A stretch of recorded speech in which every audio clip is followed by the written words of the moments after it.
Good morning, Muttonistas. I'm only 60 kilometres away from the Afghan border. No, I'm not going to see the Taliban or anything as daft as that, but I am in the city of Peshawar and I want to explore it thoroughly. And given there are a lot of Afghans living here, a lot of Afghan influence, a lot of the food is also Afghan. So given none of you are going to go to Afghanistan and some of you wouldn't even come as close as this, join me today for the next best thing to watch my vlog exploring the food and the Afghan influences in Peshawar.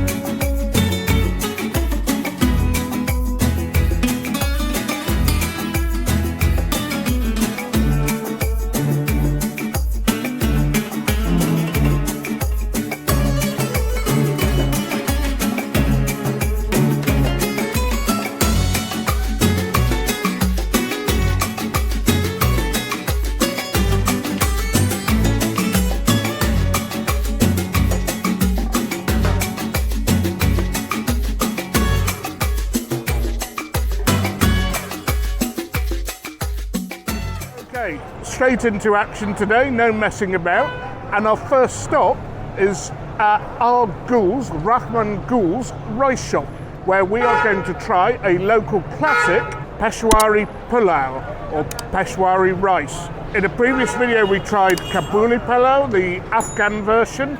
This is very similar and has heavy influences from that part of the world. It's completely different to biryani, so let's check it out and see how it tastes.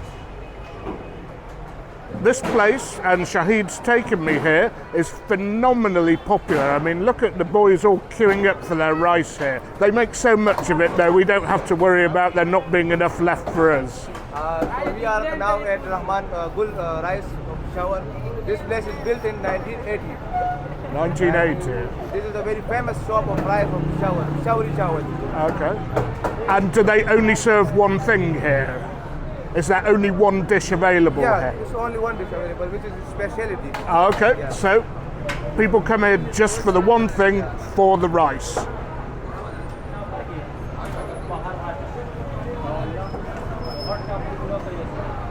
So I'm not quite sure how they make this, but there are large chunks of meat going in there. I assume it's mutton. I can see dried fruit, and I think I can see chickpeas. I'm not quite sure from here. Okay, so Shahid has confirmed to me that there is mutton, rice, meva, which is a type of dried fruit, I don't know the translation, sorry, and some chickpeas. So one similarity to biryani is the pots in which the rice is cooked.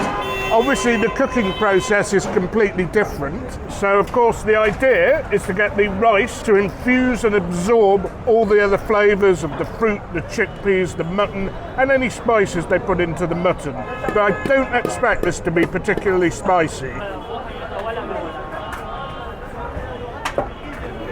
And as you can see, the rice is being weighed, so they're basically selling it by the kilo.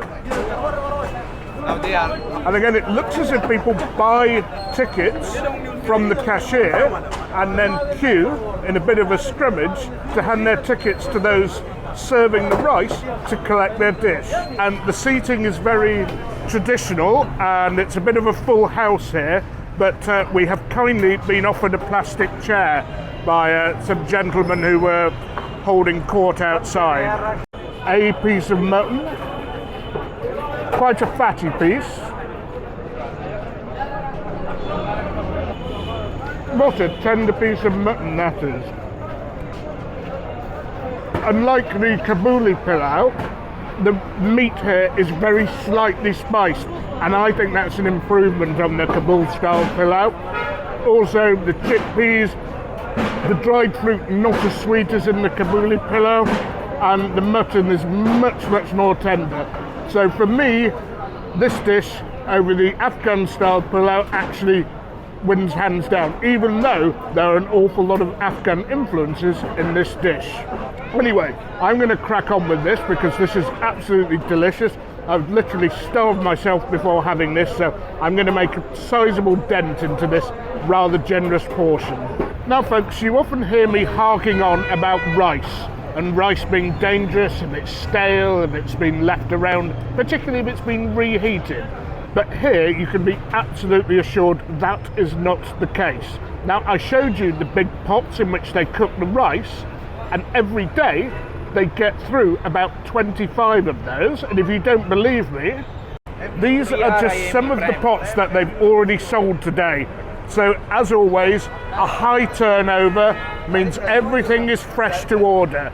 I mean, just look at how many people are consuming the rice here. You don't have to worry at Gulls about the rice being stale.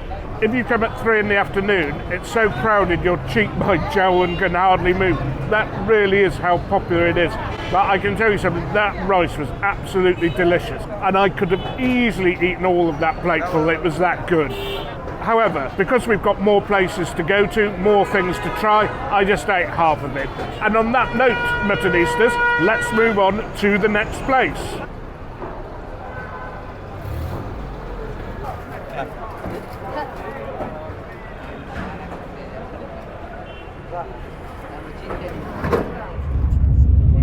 Yes, Tourdapekhawar border 36.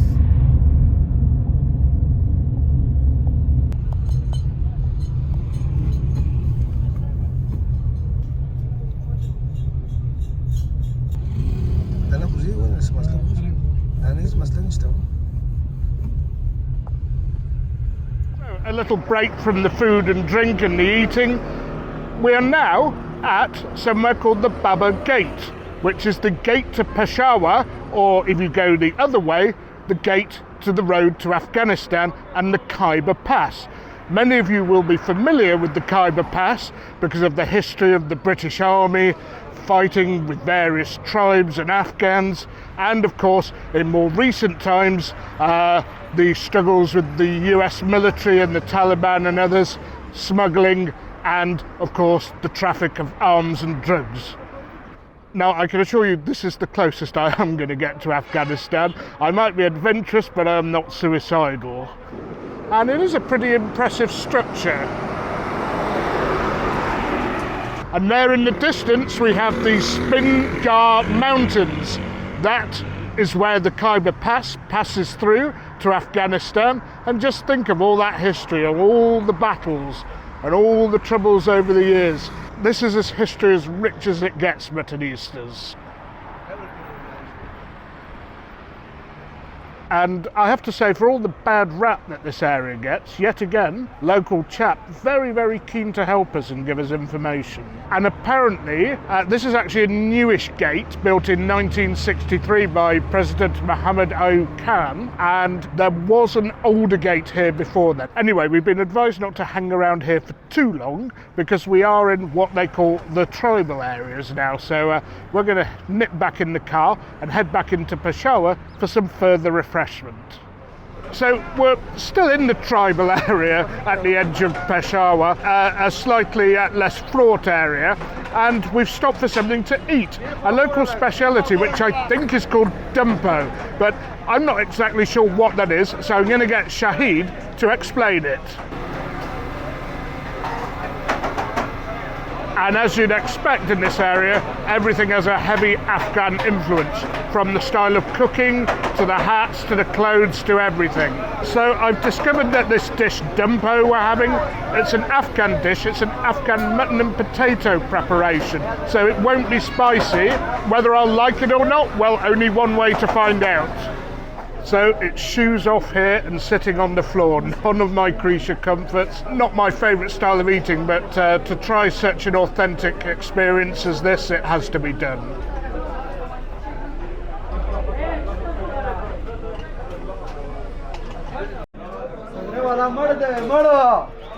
So sitting on the floor, I mean in these tight spaces, it's so difficult for me that I'm very grateful the cavalry in the form of a chair has arrived. So the dumpo has arrived, and as you can see, it is chunks of mutton and potato, presumably cooked in the fat of the mutton, and it apparently isn't spicy, just has a bit of salt as a seasoning. So let's see how it tastes, because I've never had anything like this before. As always, served with fresh naan. I'm useless at eating with my hands, but I'm doing my best.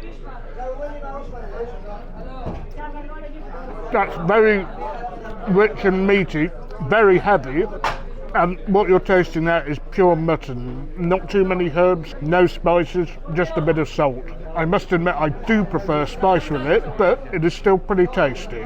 So as always, fat adds flavour, and of course I've scooped out the fattiest piece I could find. So the meat is cooked for an hour. It does have that slow cooked flavour, I must admit. But one thing that surprised me, given the smoke billowing out all over the place outdoors, it's not actually smoky. Okay, potato time. If I can ever break any off. Okay, after a few attempts, I finally managed to scoop up some potato.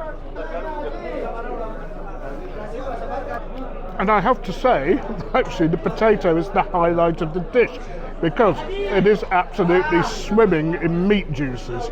So that is a meaty potato and a half. So we'll carry on meat and potatoing it up, and we'll see you when we finish. And of course, as always, finishing off with a green tea. The boys had one with sugar. Of course, as usual, I'm having mine plain. That was boiled mutton and potatoes, dumpo with a bit of salt. I actually preferred the potato. The meat was fine, reasonably tender, but it wasn't that heavily spiced. I prefer spicier stuff, but the potato, of course, had infused all the meat juices. And yet again, what hospitality. They gave us yet another discount. Anyway, onwards to the next place.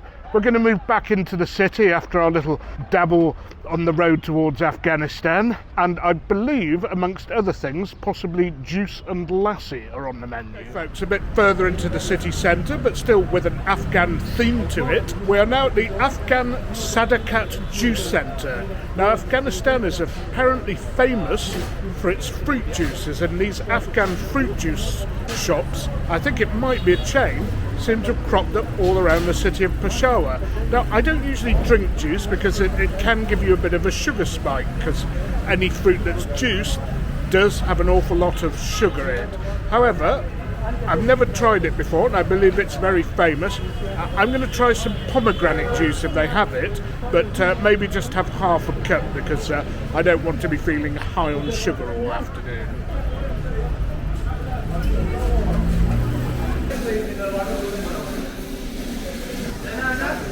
This, folks, is where they juice up all the fresh fruit. I even think I saw banana. I didn't think you could juice bananas.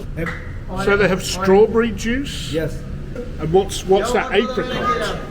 Apricot juice? Yeah. And up at the top? And also Date juice. Yeah. And I even saw bananas there. Can you juice bananas? Yeah, banana. Wow, okay. Apple, Also carrot juice, apple juice, but up there on the top is the one I'm after, the pomegranate juice. So the juices have arrived. On the right, mine, the pomegranate. In the middle, Shahid's, which is the pineapple juice. And on the left, one which surprised me, the driver, which is date and banana. Banana juice I have never heard of before. Do they have to add yogurt to that or something? Or yeah, they must add something, because the bananas are surely too dry to juice. Now, I understand that this juice is just pure juice, no water, no ice, no nothing added to it. Even so, I've no idea how this is going to taste.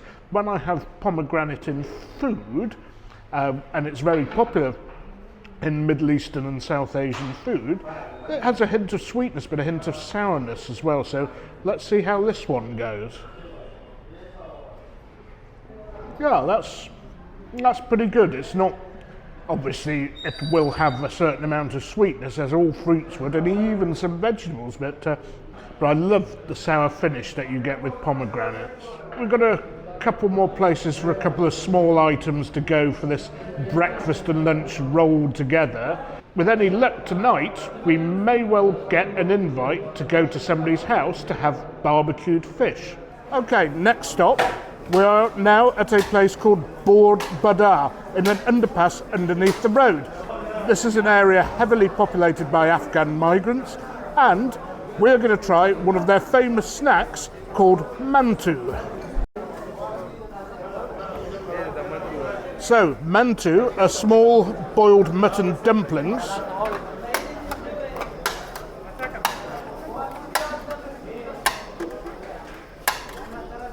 Some salt.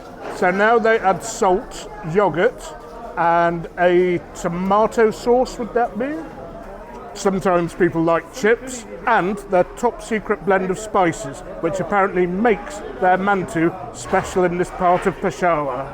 So I've had all sorts of Chinese dumplings, I've had momos from Nepal, I've had Russian-style pierogi. Mantu are new on me. This is the first time for me, so I'm very keen to find out exactly how they taste.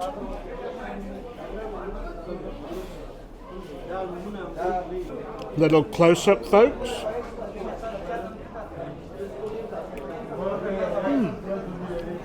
They are very nice. It's not wildly spicy, but it does have a little something to it. Those herbs and spices they sprinkle on top, wow, they really liven the dish out. However, minced mutton meat dumplings, I think, rather than beef, are absolutely delicious. And I guess the closest thing I can think of to them are the Nepalese-style momo dumplings. But these are a little bit meatier, but the yogurt and lentil topping add that hint of sourness, which really gives a good mix and melange of flavours to the dish. And for those of you who like Chinese-style dim sum or dumplings, you'd probably like these as well. The pastry isn't too thick on the dumpling either. They've come and added a sauce, and I don't know what that is. I hope it's not too watery. It looks like it's tomato, herb and chilli. I'm not quite sure, but I'll find out in a second. Well, if there are green chilies in that, there aren't too many. It's not too spicy. As things in Afghanistan, I understand, are not supposed to be. So that was very good, my first ever mantu. And I'm starting to get a bit full now. We had about a third of the plate full. And we're going to finish off this breakfast and lunch rolled together with something that's close to my heart, something I really like, a good glass of lassi. Okay, folks, we are now at the Balana Hut Restaurant, not to eat, just have a glass of lassi. It's been too long since I had a lassi, and for me, it always rounds off a meal very nicely, especially when there's not good coffee available. Okay, a salty one as usual we've ordered here, and this straw looks rather interesting to me. I don't know if I can actually get the liquid out through the straw with all these little knots it's in, but we'll try. That is so refreshing, that is. And I would also put it to you, whatever you might think about salt, it quenches your thirst more so than a sweet lassi. Obviously a plain lassi would probably quench one's thirst even more, but this is doing the job for me. And again, no added water, just yogurt and milk and a bit of salt. And if you're up for it, they have these little self-enclosed spaces with family seating. So we were about to leave, but the good folks at the Balana Hut said, no, you've got to try our house speciality. And as a travelling gastronaut on his last day in Peshawar, how could I possibly refuse such a generous offer? So we have, it's the most eaten dish in the Banu and Deccan district of Khyber Pakhtunkhwa, I think that's the correct pronunciation. And it's called PAINDA. So, if we look down at the plate, we have chicken, and it's on a bed of roti, which has been cooked on a hot plate, and on top of the roti, we have coriander, and we have dal masala. So, no idea how this is going to taste, never heard of the dish before, never tried it before, but as always, only one way to find out. Okay, we will start with the chicken. Pretty moist, it's fried, and from the outside it looked as if it might be a bit dry, but it isn't at all. Think of a duck confit, the French duck leg, which is preserved in fat. It's the same sort of texture as that because it's crispy on the outside but moist and juicy on the inside. And now the bread, I've probably taken a bit too much of it in this forkful. That is incredibly soft, but most importantly, it has soaked up a lot of spices and juices. I've had some Lebanese dishes which involve the use of bread at the bottom, stuff like pate yogurt with bread, but this is obviously has nothing to do with yogurt and has more to do with the meat, as everything does in Peshawar, and the spices. And you might ask what the spice level is.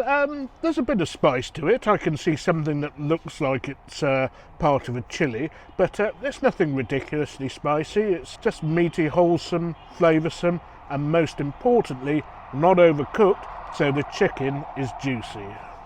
Okay, so that was delicious. I'm a bit full now, but we must go on. Big thanks to Sherry and the boys at the Balana Hut, and they were so kind and hospitable. They didn't make a charge. It was free of charge, so thanks again so much to them.